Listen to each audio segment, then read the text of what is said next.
Thank you very much, and good morning, everyone. I'd like to call the meeting to order and acknowledge that we're in Treaty 1 territory, the home and traditional lands of the Anishinaabe, Ojibwe, Innu, Cree, and Dakota peoples, and in the national homeland of the Red River Métis. Our drinking water comes from Shoal Lake 40 First Nation in Treaty 3 territory. My name is Lynn Nesbitt, and I'm chairing today's panel. Joining me on the panel are Jerry Arnell and Judy Redman. Our administrative personnel is Crystal Harland, and our assessor is Amanda Kilbourne. We'll be hearing applications for revision of the assessment roll in accordance with the Municipal Assessment Act. The matters for which revision is requested have been described in each application, and we will limit discussion to those matters. The statements that are made at this hearing are sworn testimony, and anyone speaking to the matters must be sworn in. Be advised that comparisons of assessments of properties are not considered evidence of market value by the Board of Revision. The Board of Revision is appointed annually by Council and is independent of it and the City Administration. It makes its decisions on the basis of the evidence provided at this hearing and issues a written order that will be mailed to all parties as soon as possible. Please note that the board's decision with respect to an application may be appealed to the Manitoba Municipal Board if the matter pertains to assessed value or classification, or to the Court of King's Bench if the matter pertains to the application of exemptions from taxation. Should you wish to appeal, information on how to do so will be included with the board's order. With respect to the hearing process, I'll confirm the points of appeal with your property to be addressed with each applicant following the swearing in. We will then have the assessor's testimony followed by questions that the applicant may have, and then the applicant's testimony followed by questions. Each side will have an opportunity to summarize if they wish. Once all of the evidence about an application has been brought forward, the applicant may leave. The process will repeat for each item on the docket today. The session will close after all the applications have been heard, and the board will deliberate in private and make its decisions. You will receive the board's decision by registered mail as soon as possible. As information, all public hearings are live streamed, recorded, and will be part of the public record. We will hear item 7 on our docket today. Mrs. Harland, please affirm the assessor's and applicant's testimony. Yes, Madam Chair. Madam Assessor, would you please state your full name? Amanda Kilbourne. Thank you. Do you affirm that the evidence you're about to give at this hearing is the truth, the whole truth, and nothing but the truth? Yes. Thank you. Thanks. Madam Applicant, would you please rise? Would you please state your full name? Amanda Onswich. Thank you. Do you affirm that the evidence you are about to give at this hearing is the truth, the whole truth, and nothing but the truth? Yes. Thank you. Please be seated. Thank you. And good morning, Ms. Onswich and Ms. Kilbourne. Ms. Onswich, just to confirm, you are appealing the assessed value of your property. That's correct? Yes. Okay. So we're going to start with the assessor's testimony. And after she's done, you will have an opportunity to ask questions about what she has presented. And the panel will also ask questions, and then it will be your turn to present your evidence, okay? Okay, Ms. Kilbourne, you may begin, please. Sure. Okay, so this is for 79 Camarant Crescent, roll number 0600409580. This property is located in the Island Lakes neighborhood. It's a 2-story single-family dwelling built in 1995. It is 1,671 square feet with an unfinished basement. It has 2 bathrooms and an attached garage. The lot size is 9,334 square feet. There is a hydro box and a retention pond influence on the property. The comparable properties are 39 Desjardins Drive, 22 Corbeil Place, 40 Lagasse Place, 293 De La Seigneurie Boulevard, and they're all located in the same neighborhood. They're all 2-story single-family dwellings built between 1989 and 1996. The square footages range from 1,618 to 1,636 square feet. 39 Desjardins and 22 Corbeil do not have finished basements, and 40 Lagacé and 293 De La Seigneurie do. They all have 3 bathrooms. They all have air conditioning and a fireplace. They all have attached garages. The lot sizes range from 4,616 to 7,894 square feet. There's a bus, commercial, and traffic influence for 39 Desjardins. There's a hydrobox influence for 22 Corbeil, and there is a bus, hydrobox, and traffic influence for 293 De La Seigneurie. The time-adjusted prices range from $491,400 to $516,200, or $302,21 to $319,04 per square foot. And the subject property is at $499 or $298.62. The comparable one, looking at the listing, it does have newer flooring and some updated bathrooms. Comparable 2 is original with no updates, and comparable 3 is also original with no updates. And comparable 4 has a newer kitchen and flooring on the main floor. So comparable 2 and 3 are the most dated. And they also don't have the retention pond influence, which the subject property does. I believe that these comparables support maintaining the $499 that the subject property is at for 2026. Thank you, Ms. Kilbourne. Thank you. Ms. Onsowich, do you have questions about anything that the assessor has presented? No, it's basically on the sheet. Okay. So no additional questions for clarification or anything like that? No, not at this time. Okay. Okay, thank you very much. Mr. Arnell, questions? No questions at this time. Ms. Redmond? Would you have taken into account the fact that there's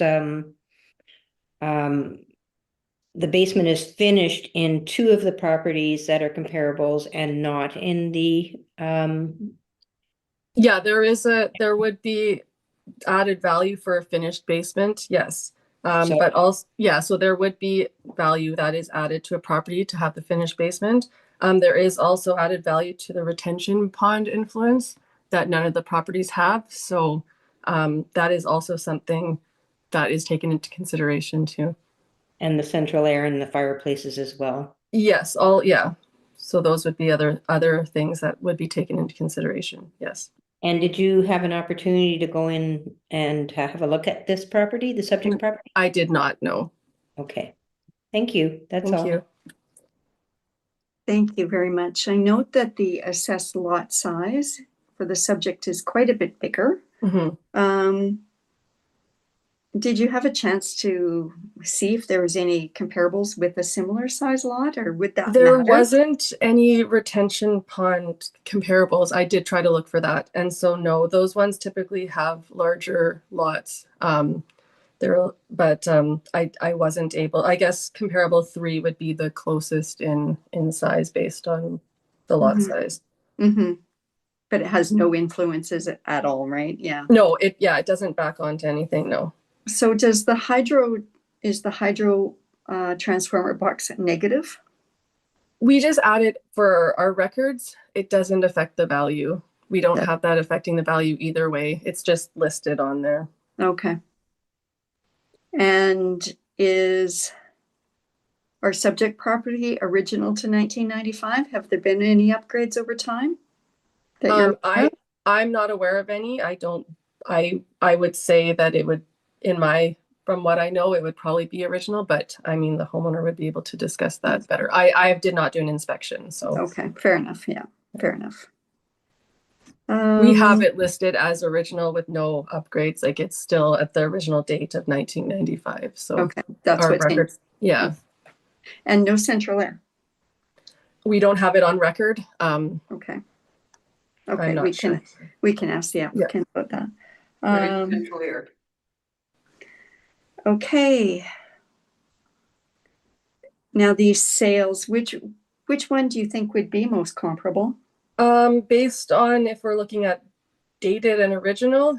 Comparable 2 is dated, as well as comparable 3, but comparable 3 has finished basement. So comparable 2 has an unfinished basement and is original and just has a smaller lot, Okay. not by a retention pond. So comparable 2.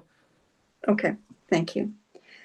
Okay, I have no other questions. So Ms. Onsowich, you may begin with your presentation, please. Well, I guess my first question is the difference between the 2024 and 2025 payments. That's when I really noticed it, is when I had to make the payment for the property tax. And on the 28th of June on 2024, the amount was $3,780. And I paid more so that it would not be, there would always be a credit. And in 2025, I noticed that the total was $4,700, which was an increase of $820. So that was when I was a little concerned because I've never had an increase that high. So Ms. Onsowich, you're referring to your property taxes then, correct? Yes, the payments. Okay. You made I just want to remind you that this board does not address the issue of property taxes. We do, however, look at property assessments. Taxes have nothing, they're based on the assessment, but it's not something the assessment department determines. That's determined by the city council and the school boards. So can you speak to the... How does that come about? Like, how does that amount, why does it differ from one year to the other? I guess that was my big question. Okay, I can answer that in a general way. Each year, the City of Winnipeg Council sets their budget. So the amount of taxes they need to raise to provide and fund services to properties. And the school divisions do the same. They set their budgets and determine how much they need to raise. And then that's divided amongst the property owners. And so you see, for example, one of the increases was related to school assessment, your school taxes. You know, there was changes in how school taxes were imposed this year, and that did create an increase for many properties. So while assessment is, that determines your share of the property taxes, it doesn't determine the amount of your property taxes, if that makes sense.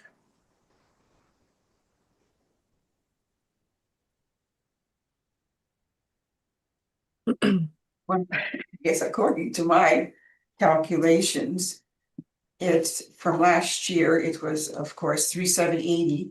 Mm-hmm. The property tax increase was supposed to be 3.5. Mm-hmm. So the general usually is around 100, this was 130, 230. So usually around 200, 300 is usually the appropriate. So Mm-hmm. that's where this Yeah. all started. Yeah, no, I can understand. I can see your numbers. Yes, there was a large increase this year. So did everybody get that kind of increase? Well, I'm not sure. Because I don't know that answer actually. That would be a question that you could take up with your counselor and ask that question.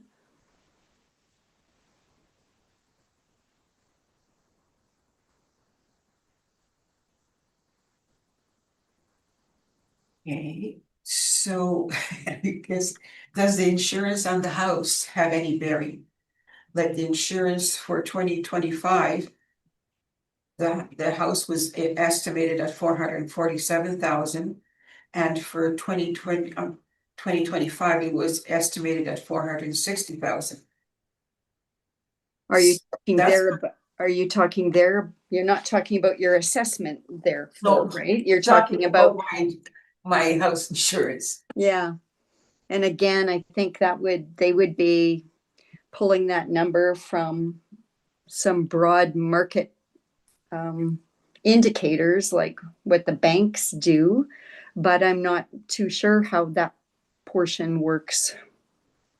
I'm just thinking of my own situation, right? So I can't really answer you on that.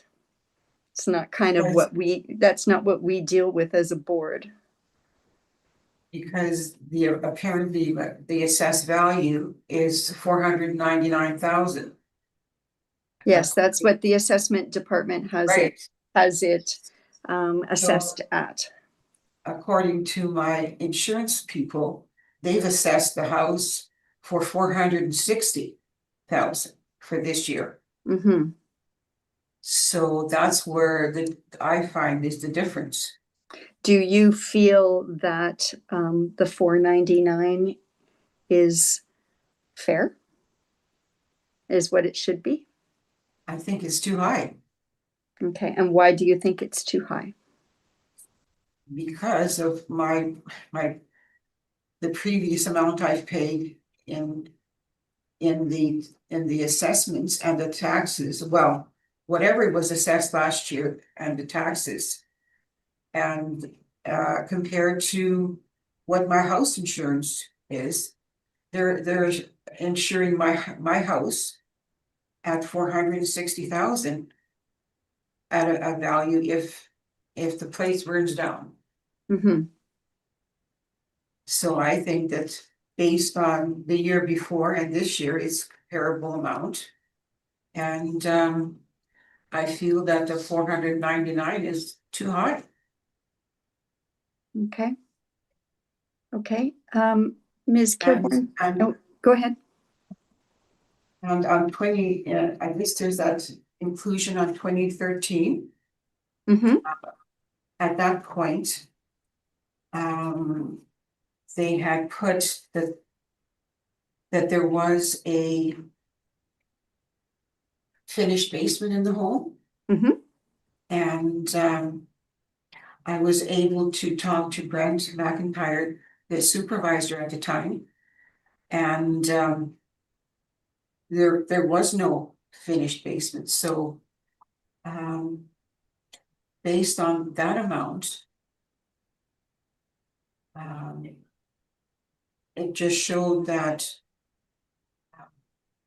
there was a big adjustment because they had at one point, I guess it was again 2013, put it through as a finished basement, and it wasn't. So thankfully I was able to talk to Mr. McIntyre, and he sent an assessor down and it wasn't finished. So at that point, they were going to charge me an extra $12,000 on my assessment amount. Mm-hmm. So Right. that's just what was included on here. Okay. Okay. Ms. So I'm Kilborn, basing it, I'm sorry. no, that's quite all right. I'm If you have more basing to it- add, please do. I'm basing it on the previous year, which seemed to be fine. I guess my big question is, how can you make, or what was such a big adjustment where it increases $820 on my payments? Okay, so before I turn it over to the assessor, we cannot speak to your property taxes because that is a whole different area, and what you were charged in property taxes is nothing that the assessment department has done. They just deal with the assessments of your property. So that's the 499.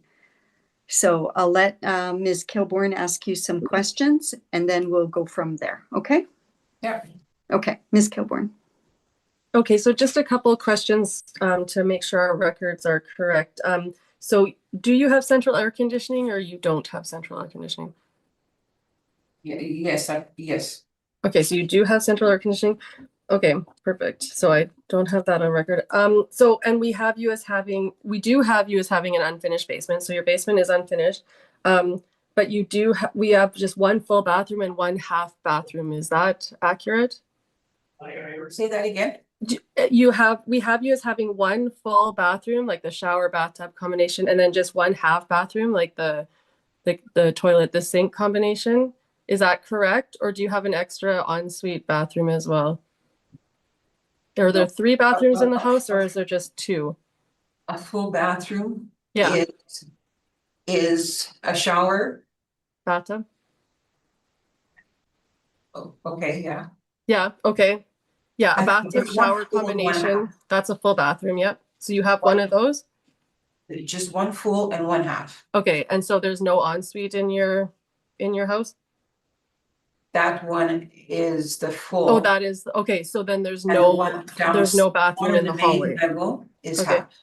Okay, so just the 2 and there's not the extra full bathroom or one with just a stand-up shower. So 2 bathrooms is accurate. 2 bathrooms in the house, yes. Yeah, okay, Nothing in the okay. basement. And nothing in the basement, yes. Okay.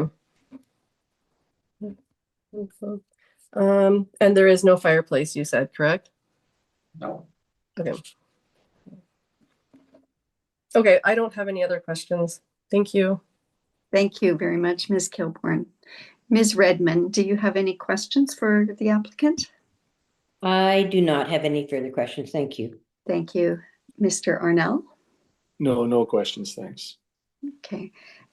Ms. Onsowich, the assessor has presented some information that shows how much other homes in your neighborhood have sold for. Do you feel that your home is comparable to theirs?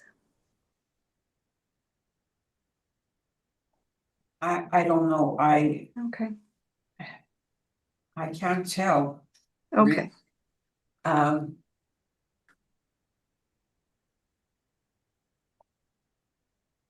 I mean, going by the square footage, it could be on a different street. Yes, they are on different streets from Yes. yours, for sure. One of the homes could have been a show home. And sometimes if it's a show home, it comes with a lot of, I guess, more detail.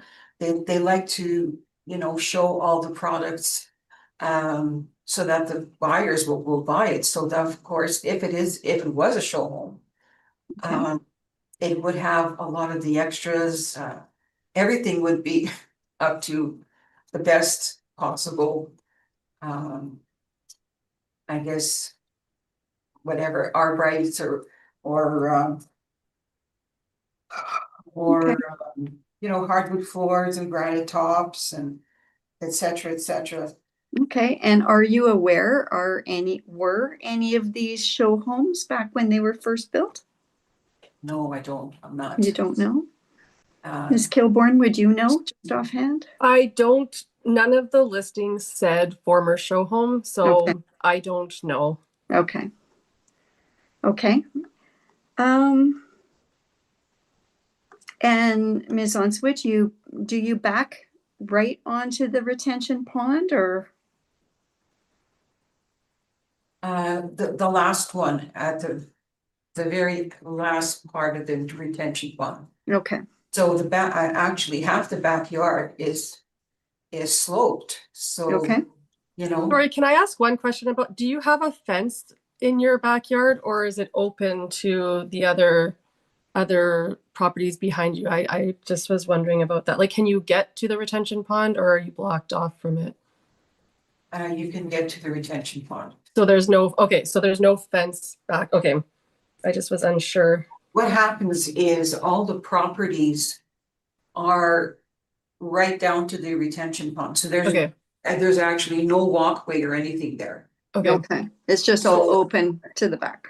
Yeah, it goes right to the water, so there Okay. really isn't, like, some of them have sidewalks and so people can walk by Mhm. on the other retention pond. further Okay, down. so there's no sidewalk that you, yeah, like there's no walkway No, between no, these. there's Yeah, I can only see like that some on the gravel picture. so that it doesn't slide into the Mhm. water. Mhm. Okay, okay. Okay, I don't think I have any more questions for you, Ms. Onsowich. So I would like to thank you very much for coming today. We'll review the information that you submitted and the assessor submitted, and you'll have our decision as soon as we can get it to you. Okay, thank you very much for all your time. Yeah, thank you, and And thank you for thank you. coming. Thank you. Thank you. I really brought this up because of what the attention was based on my payment, so I Yes, hope that I didn't ask the I- wrong item. If you want, I can have someone from the taxation department contact you and they can speak to you regarding your, if you want, I can put in a request to have someone contact you. That would be very good. Sure. Okay, I will that's- do that. that's Thank very you. helpful, Ms. Kilborn. Thank you Okay. for that. Perfect. Thank you very much, everybody, and have a nice Okay. one. Thank you. Thank you. And now that we've heard all items on our agenda, this hearing is now adjourned. Thank you very much. Bye. Thank you.